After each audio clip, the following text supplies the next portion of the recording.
Jesus falou acerca dos tesouros na terra. A certa altura ele disse, em relação a esses tesouros, que os ladrões minam e roubam. E nós estamos conscientes deste risco que nós corremos em várias áreas da nossa vida. Podemos ser assaltados, as nossas casas, os carros. Podem nos levar tudo, ou quase tudo. E nós, como estamos conscientes acerca desta possibilidade, prevenimos-nos. Pomos fechaduras nas portas, alarmes nas nossas casas, nos carros. E nos carros até fazemos seguro contra todos os riscos, nomeadamente o roubo.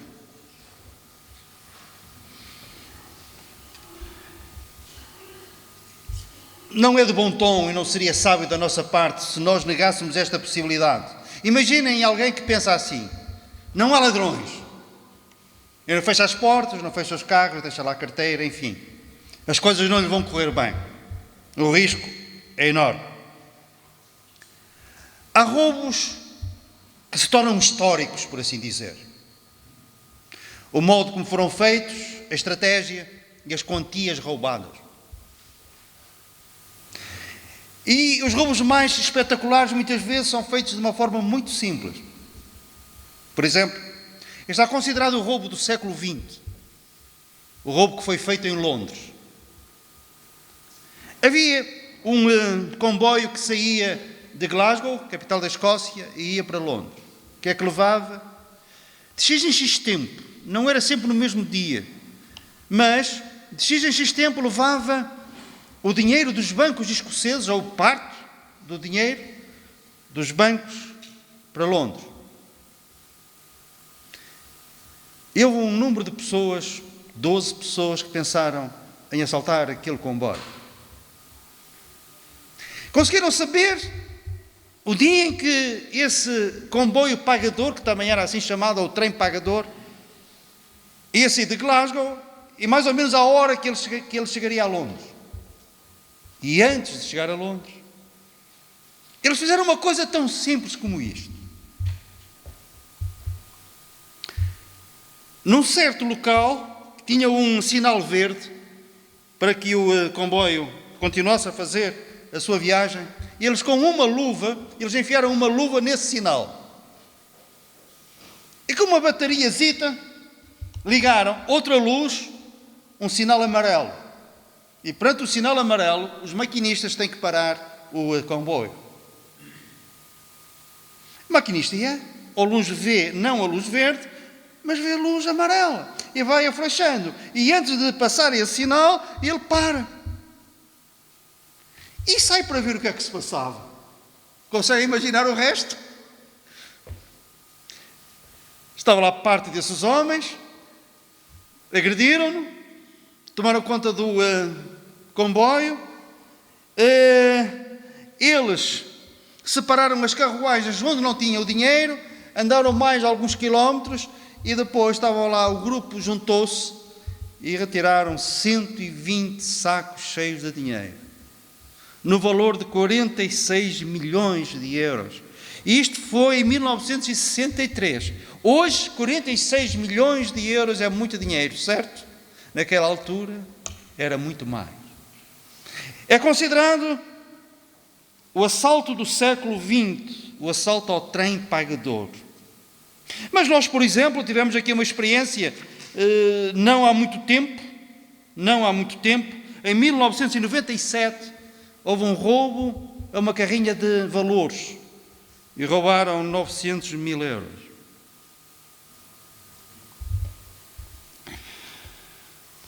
Todos os dias alguém é roubado. Às vezes com uma simples mensagem, como foi há relativamente pouco tempo, através do telemóvel: olá pai, olá mãe. Estou numa situação aflitiva, perdi a carteira ou aconteceu qualquer coisa, preciso de X, transfiram para esta conta. E vocês não sabem o número de pessoas que caíram neste conto do vigário. A nível tecnológico, alguns países ditatoriais, já se vê, desonestos, têm equipas para que possam roubar outros países, roubarem empresas, para sacar dinheiro das suas contas. E estamos a falar de muito dinheiro, ao ponto de se ter desenvolvido uma ciência para acautelar estas situações, a chamada a luta contra o cibercrime, que são especialistas, expertos, para impedir estes roubos através do sistema tecnológico. Mas hoje não vos quero falar só acerca disto, isto é apenas uma introdução. E quero-vos falar acerca de um outro ladrão, que anda à solta. Um ladrão que anda à solta, que continua a roubar. Ele não fez o roubo maior do século XIX, XX, XXI, não. Ele fez e faz os roubos maiores de toda a história da raça humana. E ainda por cima, há pessoas que não acreditam na sua existência e por isso deixam-se roubar fácil e abertamente. E mesmo aqueles que acreditam que ele existe, muitas vezes não estamos apercebidos que estamos a ser roubados. Quem é este ladrão? Jesus identificou e disse que este ladrão que era Satanás, que não veio senão a matar, a roubar e a destruir. Ele é o grande ladrão. E temos que estar conscientes deste facto. Aquilo que ele rouba, agora não estou a dizer que aquilo que nós temos nas nossas contas, as nossas poupanças, fruto do nosso trabalho, que isso não seja importante. Não é isso que nós estamos a dizer. Se nos roubarem o carro, eu vou dizer que isso que não. Isso o carro. Não. São coisas importantes para nós. Mas ele consegue roubar aquilo que de mais importante nós poderemos ter e temos na nossa vida. Por exemplo, há pessoas que têm grandes fortunas e são abençoadas por isso.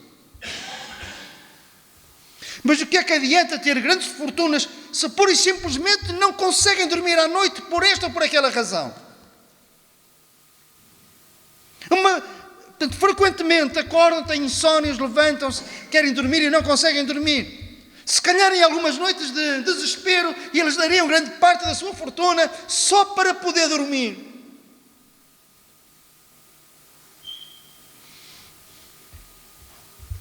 Paz no coração.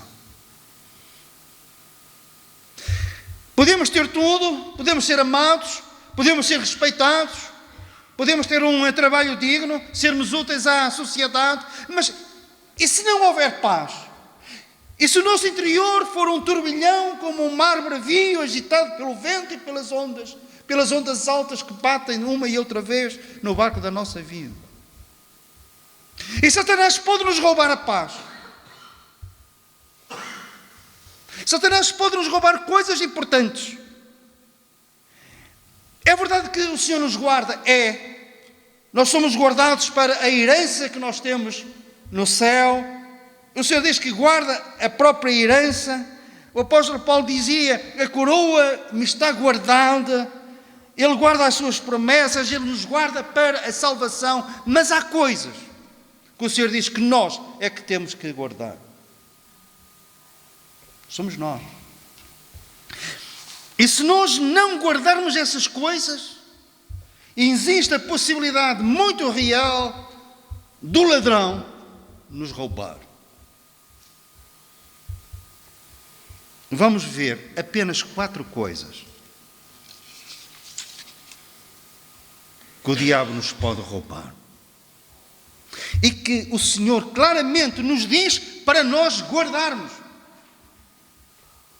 Só falta dizer, mas guarda as 7 chaves. Coisas que nós temos que guardar. E somos nós, porque o Senhor diz, guarda, guarda, guarda. Se Ele diz para guardar, é porque nós temos que guardar. E se não guardarmos, corremos o risco real, repito, de sermos roubados.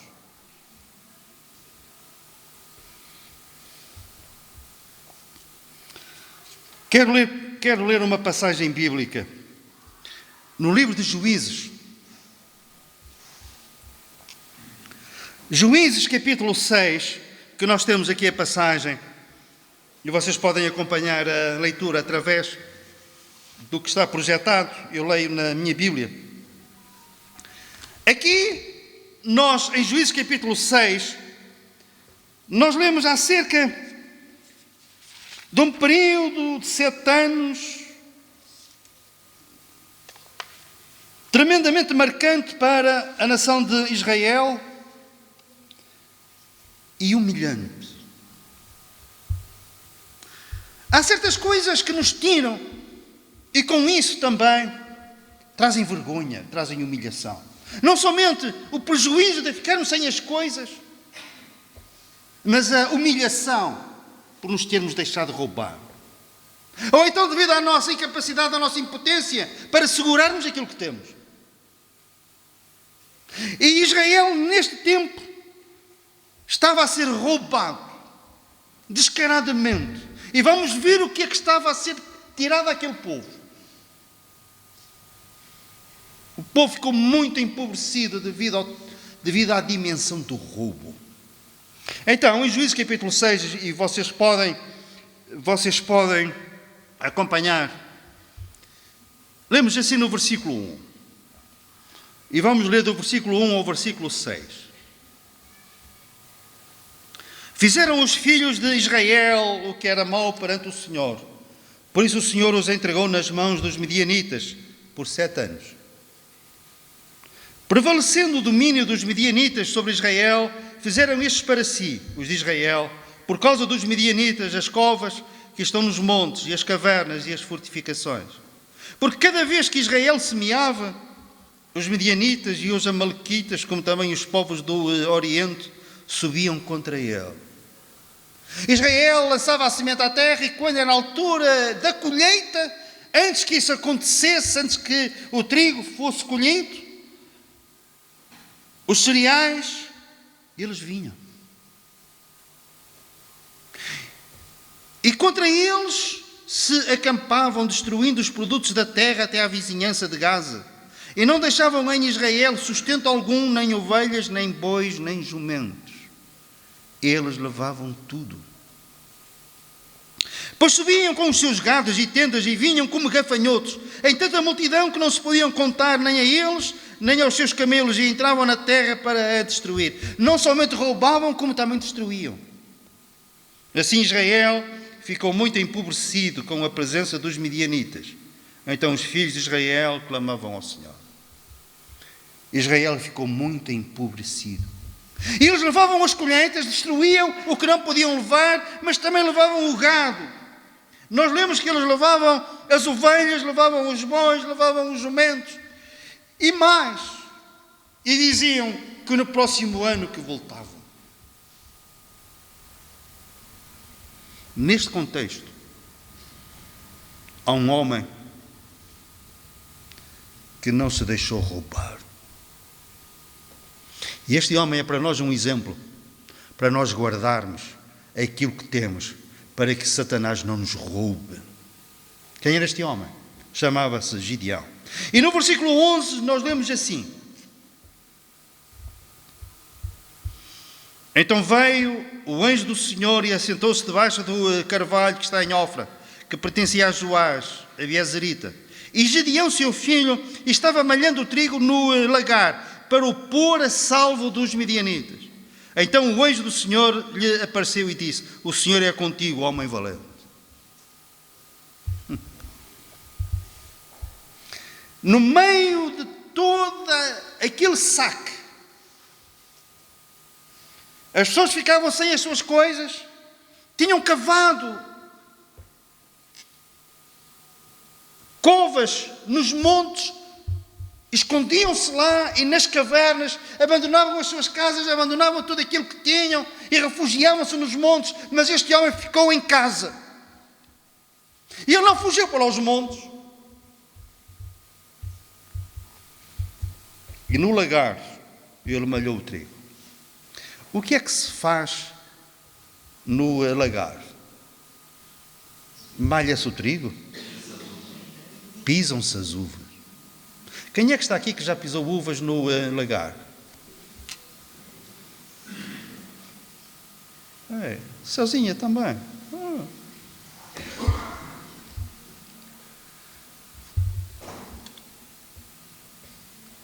E ele tinha cuidado. O que ele tinha, o trigo que ele tinha era importante para ele e para a família. Os midianitas roubavam os outros. Mas ele não se deixava roubar. Claro, tinha cuidado. Ele não ia malhar o trigo na eira. Deveria ser. E o trigo malha-se na eira, principalmente quando há algum vento, para que o vento leve a palha para longe e fique apenas o grão. Certo? Mas já que ele não podia malhar na eira, malhava o trigo no lagar. O que era importante era que ele tinha cereal, tinha farinha para fazer pão para a família. Não se deixou roubar. Às vezes nós na vida espiritual temos que ser engenhosos, temos que ter estratégia. E agora desculpem-me o termo. E se não pudermos caçar com um cão, caçamos com um gato. Mas não nos deixamos roubar. Podemos não ter forças para correr a nossa carreira. Mas vamos andar a passo. Mas não vamos parar, nem vamos abandonar a prova. Ontem fui ver os nossos atletas, a maior parte deles a fazer a meia maratona. O Pedro, que deve estar de cama.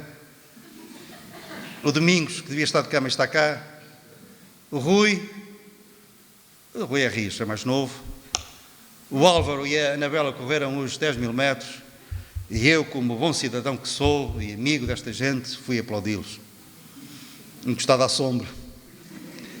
Mas, independentemente disso, eu reparei, estou lá, estou a ver. A prova, ao fim de 10 minutos, eu já vi alguns a ficarem para trás e, em vez de correr, andavam a passo. Mas, apesar de tudo, andavam a passo. Mas eu vi uma senhora, ainda relativamente jovem, que ao fim de 10 minutos ela pura e simplesmente parou. Ela queria desistir. E o marido, a dar-lhe forças. Tu não desistas. Mas ele estava a ver. Tu não desistas, a gente é como é e tal. Estava a mandar ver com ela.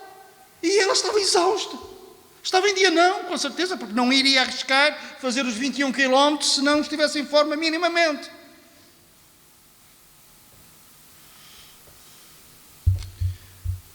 Alturas na nossa vida, nós não vamos chegar em primeiro lugar, não vamos ao pódio. Aquele que ontem ganhou a meia maratona, ao fim de 200 metros, ele já ia à frente. A galgar terreno, a galgar. E depois chegou isolado à meta. Foi um treininho para ele, parece-me. Infelizmente não somos todos assim, não somos campeões, não somos Billy Grahams, não somos como aqueles que têm milhões de visualizações das suas mensagens. Não importa, mas somos aquilo que o Senhor quer que nós sejamos. O que é importante é que não desistamos, não vamos desistir. E se for preciso, em vez de malhar o nosso trigo na eira, nós vamos malhar no lagar. Mas nós não vamos permitir que Satanás nos roube. Amém? Pode roubar os outros, mas não nos vai roubar a nós.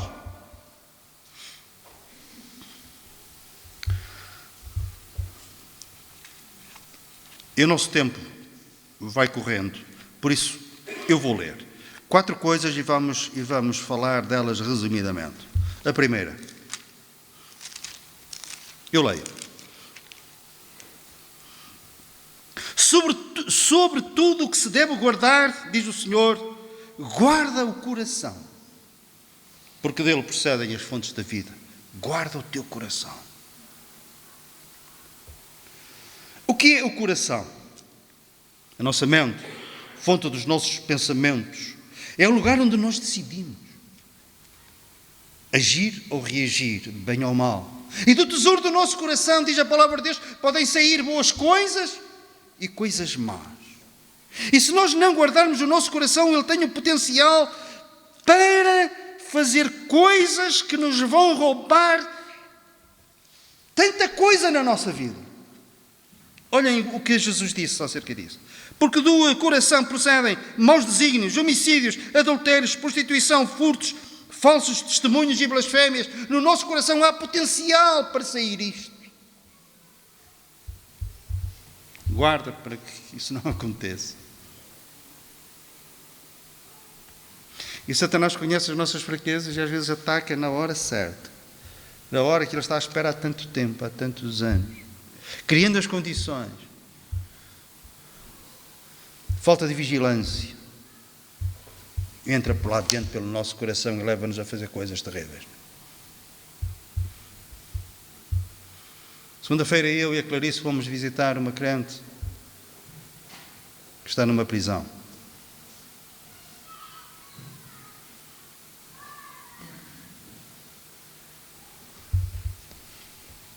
E sabem porque é que ela está lá? Porque fez uma coisa muito má. E ela era pessoa com esse índole? Não! É uma pessoa séria? É. Se eu tivesse que guardar dinheiro ou ouro, eu não tinha problema nenhum em dizer, guarde-me isto. Não era preciso assinar nenhum papel. A Bíblia fala acerca da hora da tentação. Falamos acerca do dia mau. E o dia mau é quando nós descuramos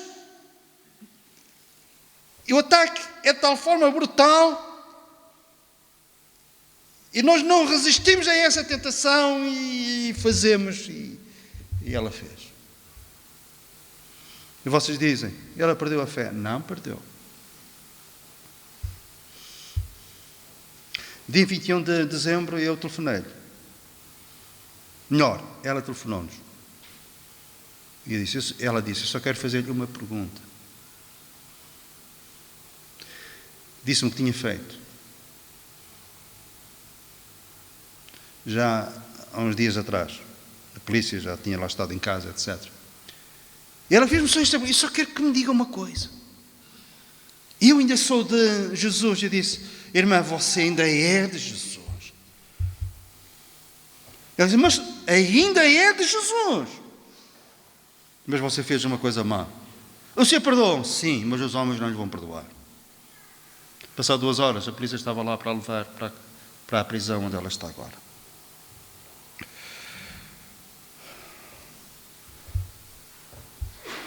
É o ladrão. É o ladrão.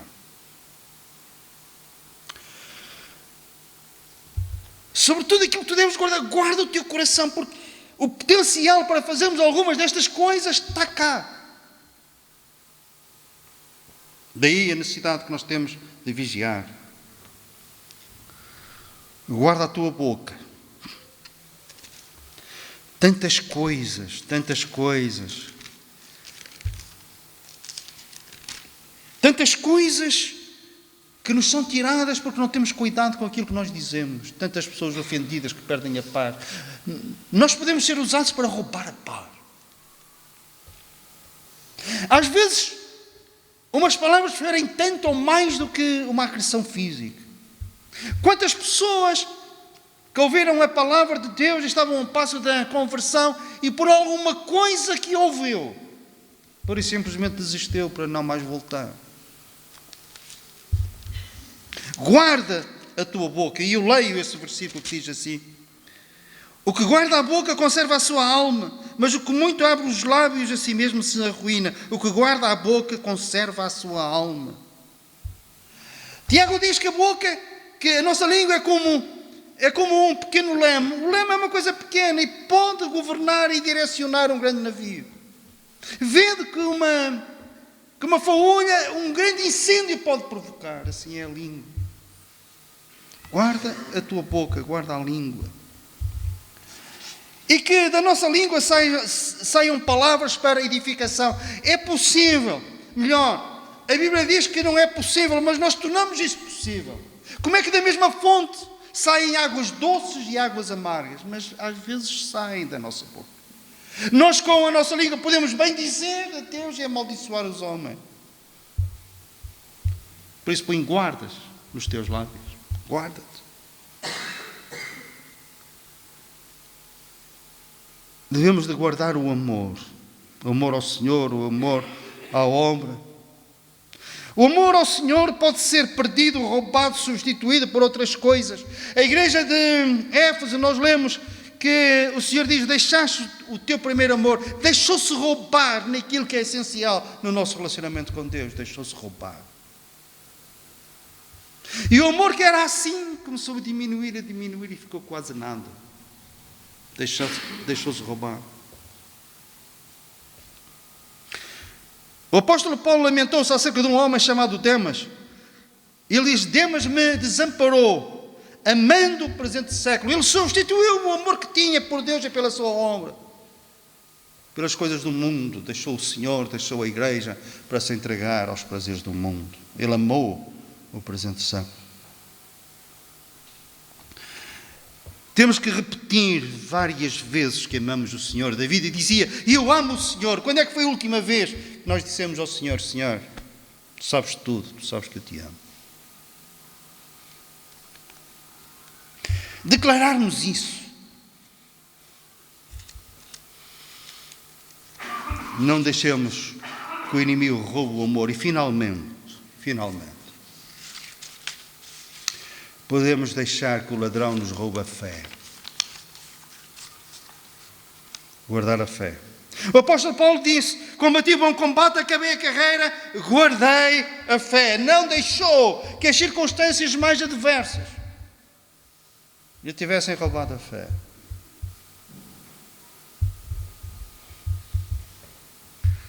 Vocês tinham vontade de, numa prisão, as prisões hoje ainda são, e tive essa experiência com a Clarice, lugares lúgubres. Parece que ali é uma nuvem pesada sobre aquilo. Uma nuvem. 400 mulheres estão naquela prisão. Muita maldade concentrada. Mas as prisões no tempo do apóstolo Paulo não era melhor. Garantidamente.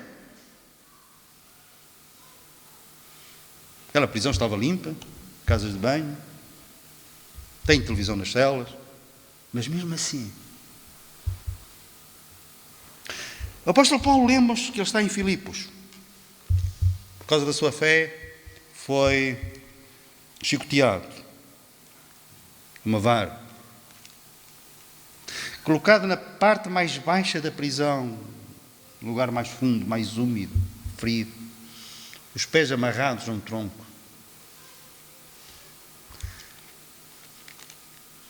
E eles cantavam, e ele e Silas cantavam e oravam ao Senhor. Porquê? Porque eram heróis, porque eram melhores? Não! E eles não permitiram que as circunstâncias lhes roubassem a fé. E por isso, mesmo estando presos, eles disseram a um homem, ao carcereiro: crê no Senhor Jesus Cristo e serás salvo. E passados uns tempos, ele escreve uma carta à igreja dos Filipenses. A igreja que se formou a partir daquele homem, daquela família. Porquê? Porque um homem preso juntamente com Silas, neste caso o apóstolo, preso juntamente com Silas, guardou a fé naquelas circunstâncias difíceis. Guardou a fé. E termino com uma frase que o Senhor ditou e que João escreveu a outra igreja. Filadélfia.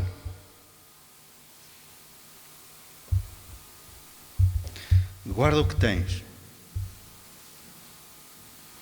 para que ninguém roube, tome a tua coroa. Guarda o que tens. Vamos guardar o nosso coração, vamos guardar as nossas palavras. Nós vamos guardar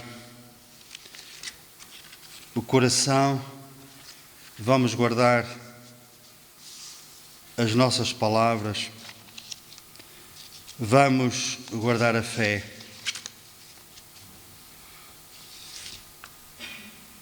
Não vamos deixar que o ladrão, que anda à solta, que ainda anda à solta,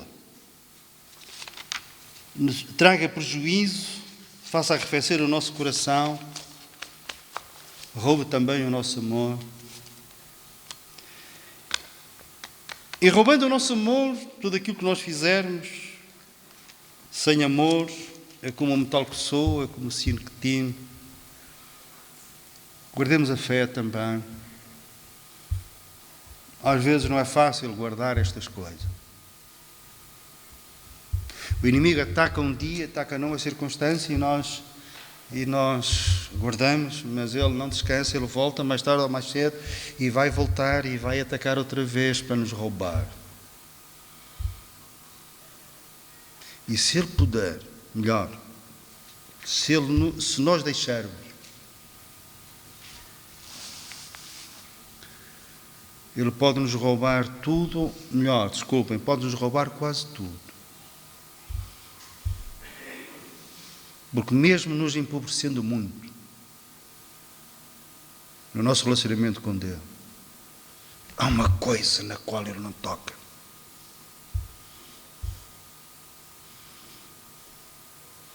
Não pode roubar a nossa salvação. E mesmo quando Ele roubar outras coisas, se alguém nos perguntar se ainda tem Jesus, nós iremos dizer, ainda tem Jesus. Amém?